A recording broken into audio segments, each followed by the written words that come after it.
The 1980s were the decade of slashers, VHS shelves, and neon-soaked nightmares, a time when horror went big, loud, and bloody. But beneath the franchises and the icons were stranger things, movies that slipped through the cracks, films too bold, too weird, or too ahead of their time to ever become mainstream, yet unforgettable once you see them. Tonight, we're dusting off the forgotten corners of the decade. These are 8 overlooked horror films from the 1980s, movies that deserved more screams, more love, and a much bigger spotlight.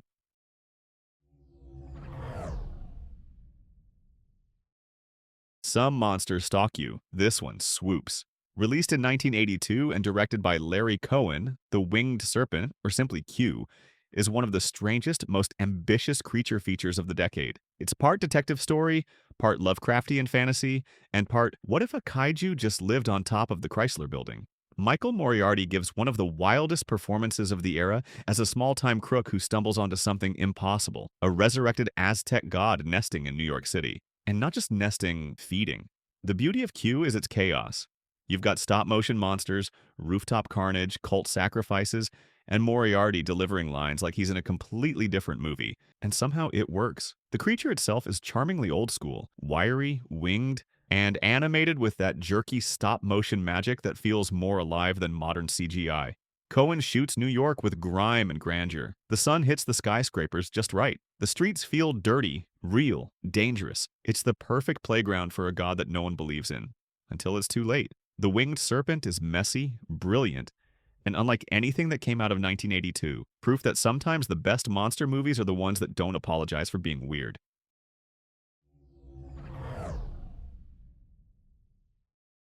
Fear doesn't always wear a mask. Sometimes it paints one on. Released in 1989 and directed by Victor Salva, Clownhouse is a film wrapped in controversy. But separated from its creator, the movie itself remains one of the most unsettling pieces of circus-themed horror the decade produced. It's small, simple, and almost unbearably tense. The story follows 3 brothers left home alone for the night. They sneak off to a traveling circus where one of them, a boy with a deep phobia of clowns, feels something watching him from the shadows. That fear becomes reality when 3 escaped mental patients murder the circus clowns and take their place. No monsters, no demons.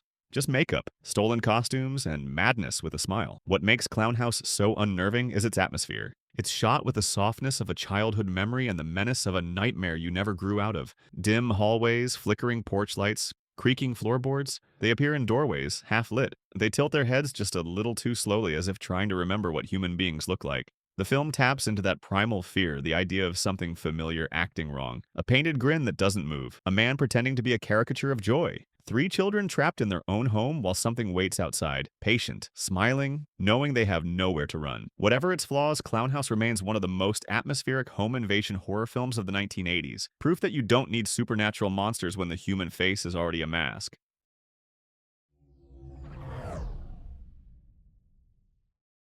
Released in 1989 and directed by Brett Leonard, Dead Pit is pure late 80s horror madness.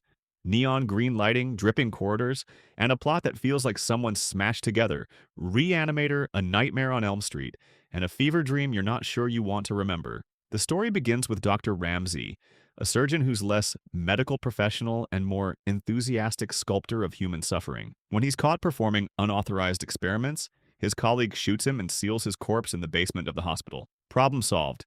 For a while. Years later, the hospital is still standing, abandoned, decaying, and filled with shadows that move like they have somewhere to be. A mysterious patient arrives with no memory, just fear in her eyes, and the moment she shows up, something wakes up down in the dark. Ramsey rises again, scalpel in hand, ready to continue his work. Dead Pit is low-budget insanity in the best possible way. You get glowing-eyed zombies, buckets of slime, surgical nightmares, and some of the most aggressively 80s practical effects ever put to film. The hospital setting is a character on its own. Long hallways that echo, morgue drawers that slide open on their own, and that basement door no one should ever open. What gives the film its staying power is its dream logic atmosphere. Everything feels wrong here. Like the building itself is breathing. It's messy, it's wild, and it's unforgettable. A VHS fever dream you can practically smell through the screen. Some hospitals save lives. Others don't let you leave.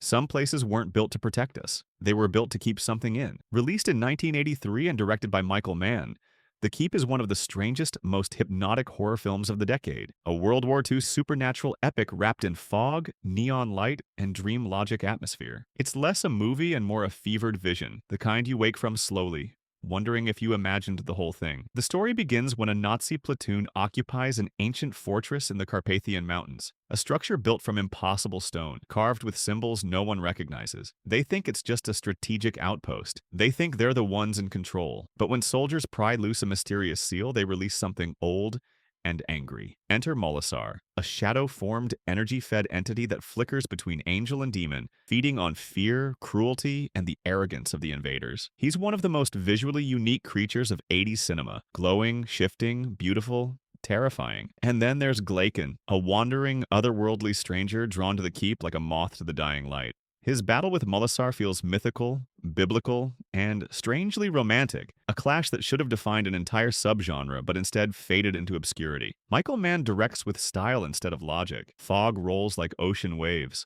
Melancholic, electric, unforgettable. The Keep isn't clean. It isn't tidy. It's a mess of ambition and atmosphere, of lost footage and broken special effects. A movie that feels cursed by its own brilliance. But for those who fall under its spell, it's haunting, it's gorgeous.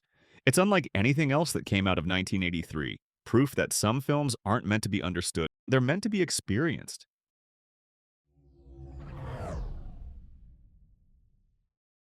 Released in 1981 and directed by Jeff Lieberman, Just Before Dawn is one of the most haunting backwoods horror films of the decade.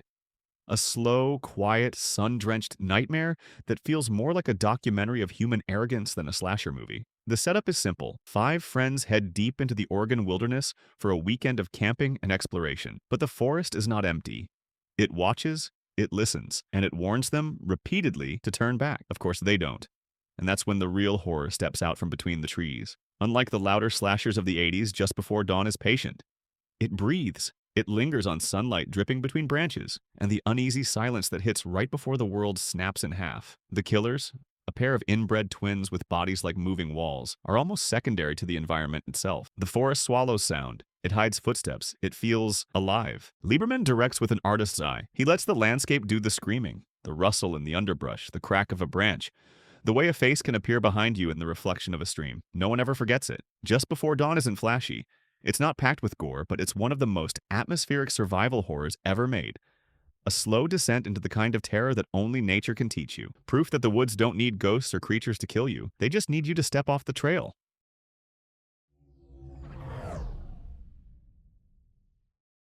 Some toys are meant to be loved. Others just want to be obeyed. Released in 1987 and directed by Stuart Gordon, Dolls is a dark fairy tale stitched together with lightning, porcelain, and childhood nightmares you thought you'd outgrown. It's whimsical, cruel, and strangely beautiful, the kind of movie that makes you glance twice at every doll sitting on a shelf. The story begins when a group of travelers is stranded during a storm and seek shelter in a sprawling old mansion. Inside live 2 elderly doll makers, gentle, soft-spoken, and just a little too pleased to have company. Thousands of dolls sit on every surface. Among the guests are the types of people fairy tales love to punish.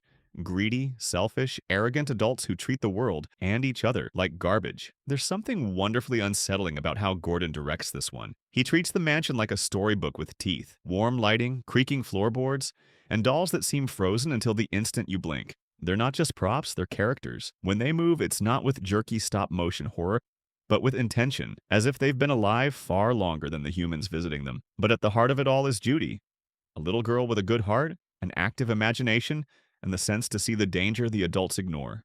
Around her, the film feels less like a slasher and more like a moral tale. The wicked are punished, the kind are protected, and the dolls serve as tiny porcelain judges. Dolls is playful, eerie, and surprisingly emotional. It's not about jump scares or gore.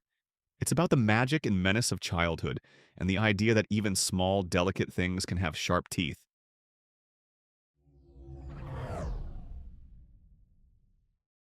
Some towns have curfews for a reason. This one learned the hard way. Released in 1988 and directed by John Callis, Lone Wolf is one of those hidden werewolf gems that somehow slipped through the VHS cracks.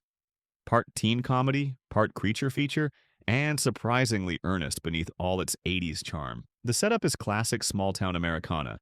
A sleepy high school, a rock band that thinks they're 3 gigs away from stardom, and teenagers convinced the biggest danger in life is failing algebra. But when bodies start showing up under the full moon, the town's secrets start peeling back.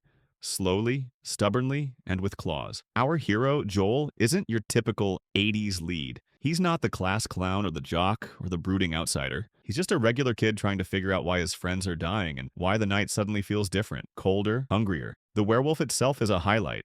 Practical, snarling, and refreshingly physical. No CGI, no tricks, just old-school effects that feel tactile and dangerous, like something that could actually be hiding behind a tree. And the transformation scenes?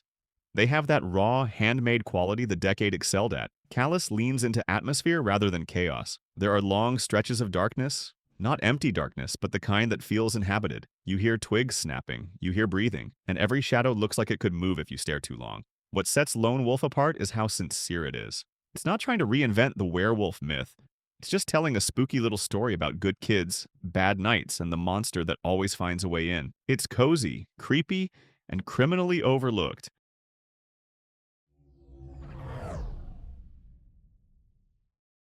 Released in 1981 and directed by Gary Sherman, Dead and Buried is one of the most haunting and beautifully crafted horror films of the early 80s. A mystery wrapped in coastal fog, small-town charm, and something rotten just beneath the surface. The story takes place in Potter's Bluff, a quiet seaside community where tourists keep disappearing, and the locals seem just a little too friendly. When a photographer is burned alive on the beach and later seen walking around town as if nothing happened, the sheriff begins unraveling a conspiracy that feels impossible even as it unfolds right in front of him.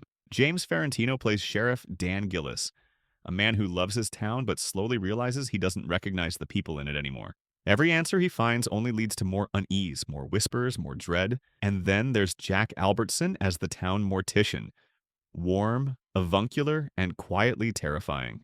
The kind of man who smiles while giving you the feeling he already measured you for a coffin. Sherman directs with a painter's touch, and the town itself feels like a trap disguised as a postcard. The special effects by Stan Winston are subtle but unforgettable.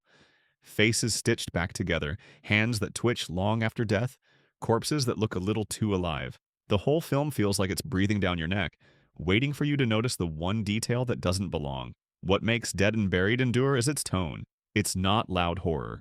It's not gory for shock value. It's slow, unsettling, and quietly tragic. The kind of story where every smile feels like a warning. It's eerie, elegant, and wonderfully cruel. One of the best horror films the 80s ever produced, even if most people still haven't seen it.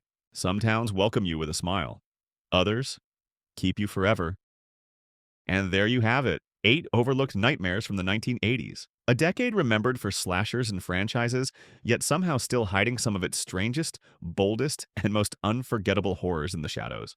Each of these films shows a different side of 80s horror, a decade where anything could happen, and often did. If you made it this far, you're clearly the kind who looks past the blockbusters and into the darker corners of the decade. Which of these hidden gems have you seen? And which one are you daring to watch next? Let me know in the comments. And don't forget to like, subscribe, and ring the bell so you never miss another descent into cinematic darkness.